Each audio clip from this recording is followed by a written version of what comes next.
the toy that we're going to review for today. This is the figure One Piece. Yun lang yung nakalagay dito.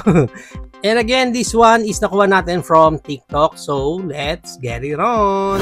Pag na-unbox natin siya, ganitong klase ang laman niya sa loob. Makikita natin agad dito si Luffy Gear 5 na naka-plastic pa. So, yan, supot na natin yan. And pag na-unsupot natin siya, check muna natin yung mga kasama niya accessories. First is, meron siya dito yung kanyang lightning na transparent yung plastic na ginamit sa kanya. Which is maganda rin ha. Pagka blue color. Ganda-ganda ng pagkaka-transparent. Next, we have, nandito naman yung kanyang parang pinaka-smoke or clouds. Yan ang itsura niyan. Yan yung pinaka-details niya. And sa ilalim niya, medyo hollow earth na lang. Hindi siya isang buo talaga na parang clouds or smoke kasi dito sa ilalim, empty na. Now, let's move along na dito sa ating Luffy Gear 5. White na white ang outfit niya dito. Check natin yung details niya. Yung kanyang hair. Yan. Okay. And then yung kanyang pinaka-face. Ganda. Maganda rin yung pagkaka-paint sa kanya dito. Sa face niya. Okay naman. Yan ang details. And sa body niya. Okay. Nice. Maganda rin yung texture ng mga damit niya. Hanggang sa paa niya. Yung paint. Okay din naman. Para may mga white-white na kasama dito sa tsinelas niya. Kasama na kaya yun or hindi. Parang feeling ko kasama na. Okay, sa likod, ito ang itsura niyan. And dito yung pinaka-peg niya na ilalagay natin mamaya sa accessories niya. Yan pa yung itsura ng hair sa likod. Ganda-ganda ng hair sa likod. Ito ang pinaka-details niya. And pag ilalagay na natin siya sa kanyang pinaka-accessories, which is lumalabas, parang stand din niya, pipeg lang natin itong kanyang buntot-buntot.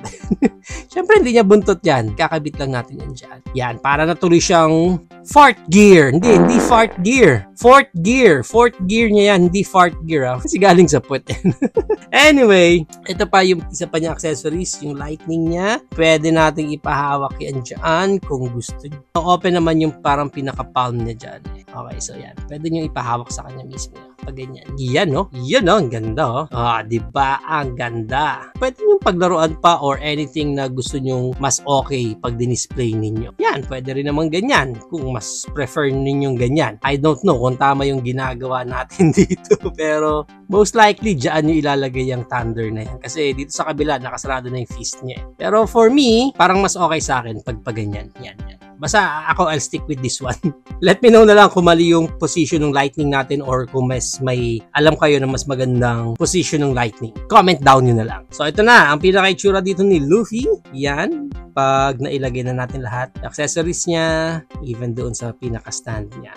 Okay? Astig. Now, let's check na yung pinaka-height dito. Kasama na yung stand niya. Mga 6 inches hanggang sa pinaka-dulo ng clouds. 6 inches. Pero kung si Luffy lang, simula nung paa niya hanggang taas, mga 5 inches naman siya.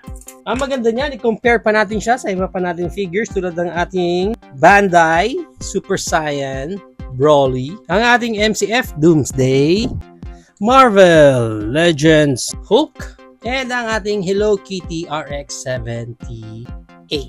Yan ang ating high comparison. If you are planning to buy these napakaangas na Luffy natin dito, ang price range niya according sa TikTok shops is around 400 pesos up to 800 pesos. Depende na lang again kung saang specific market kayo makuha ng Luffy natin na ito. There you have it now guys. Ito na ang ating One Piece Gear 5 Luffy. Overall, for me, kahit di naman ako fan dito ng Luffy, na-appreciate ko dito si Luffy dahil sa ganda ng details na binigay nila sa kanya. And overall, yung execution sa kanya is okay naman. Ang ganda ng transparent lightning blue na ginamit dito sa kanya. Even yung details niya sa mukha niya talagang napakaangas. And alam mong quality talaga yung pagkakagawa sa kanya. Kaya nga kung ikaw, One Piece collector ka talaga, and idol na idol mo si Luffy, definitely this one dapat meron ka sa collection mo.